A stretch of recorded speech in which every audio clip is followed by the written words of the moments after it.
Iran kini ditekan dari dua arah. Di dalam negeri, gelombang protes besar terus meluas dipicu krisis ekonomi dan tuntutan perubahan politik. Sementara dari luar negeri, Amerika Serikat melontarkan peringatan keras, bahkan menyiapkan sejumlah tindakan jika Iran menindas para demonstran. Namun rezim Iran tak gentar dan menolak mundur dari kebijakan yang ditempuh. Dengan tekanan ganda dari dalam dan luar negeri ini, mampukah rezim Iran bertahan? Simak selengkapnya dalam video berikut.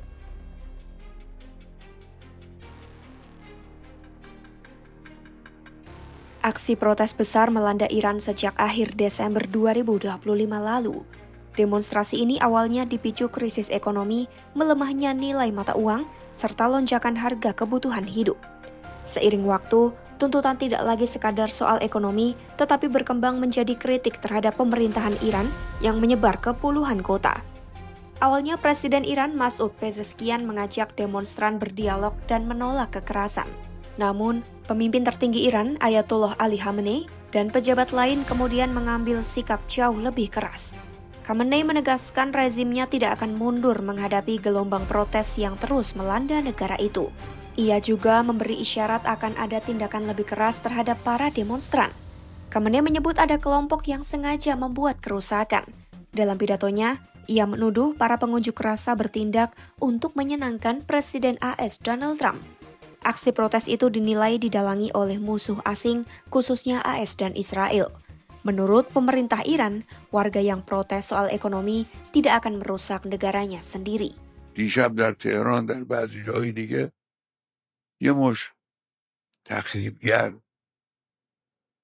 آمدن ساختمان متعلق به کشور خودشون رو خراب کردن. مثلا فرض کنید فلان ساختمان دیواری رو خراب کردن برای که دل رئیس جمهور آمریکا خوش. Tak lama setelah itu, Dewan Keamanan Nasional tertinggi Iran menyatakan para pelaku sabotase tidak akan diberi ampunan. Jaksa Agung Teheran, Ali Salehi, juga menyebut pihak yang melawan aparat keamanan bisa dihukum mati. Ia menegaskan pemerintah tidak akan berdamai dengan kelompok bersenjata yang dianggap teroris. Menurut kelompok Human Rights Activists in Iran, lebih dari 500 orang tewas dalam kerusuhan ini. Organisasi Hengau juga menyebarkan video yang menunjukkan banyak jasad di kamar mayat Teheran Selatan. Untuk mencegah penyebaran video kekacauan di Iran itu, Teheran melakukan pemadaman internet dan pembatasan telepon. Sebelumnya, warga Iran menggunakan internet satelit Starlink milik Elon Musk untuk mengirim video aksi protes dan tindakan keras aparat ke dunia luar. Namun pemerintah Iran kini memperketat upaya untuk mengganggu layanan Starlink yang sebenarnya dilarang di negara itu, sekaligus memburu para penggunanya. Menurut Direktur Hak Digital di organisasi nirlaba Me&, Amir Rashidi, aparat mulai mencari dan menyita antena Starlink di Teheran Barat. Meski pemerintah berusaha mengganggu sinyal, akses Starlink belum sepenuhnya terhenti. Saat koneksi membaik, pengguna segera mengirim sebanyak mungkin video.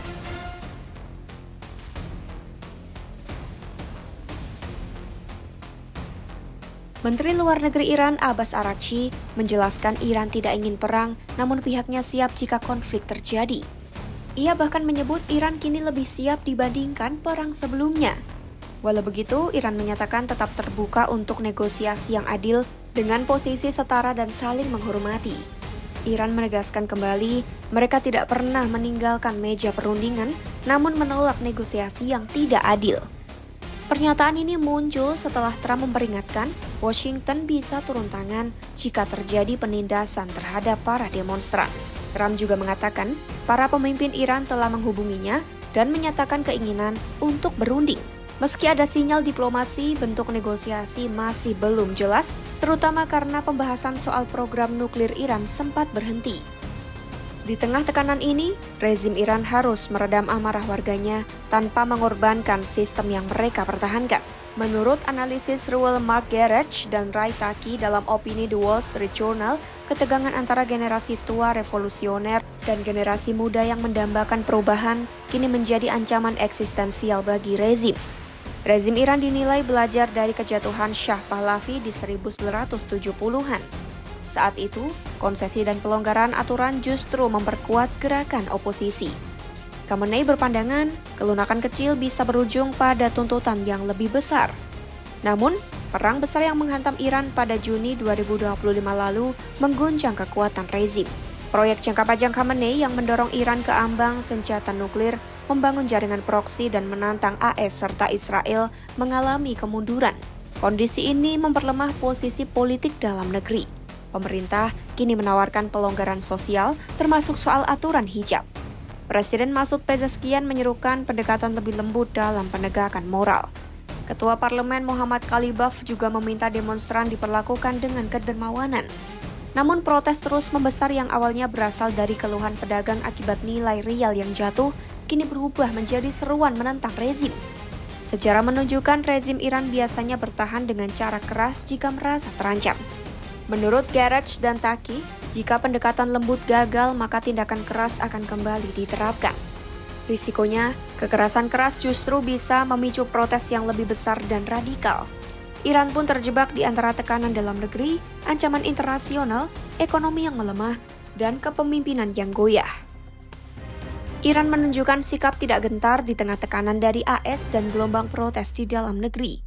Teheran menegaskan siap menghadapi konflik jika diperlukan, namun tetap membuka pintu negosiasi selama dilakukan secara setara dan saling menghormati.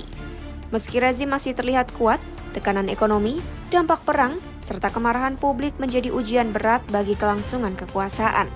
Untuk saat ini, Iran masih bertahan, namun masa depannya akan sangat ditentukan oleh cara pemerintah mengelola krisis yang terus memanas. Pantau terus perkembangannya hanya di YouTube Kompas.com.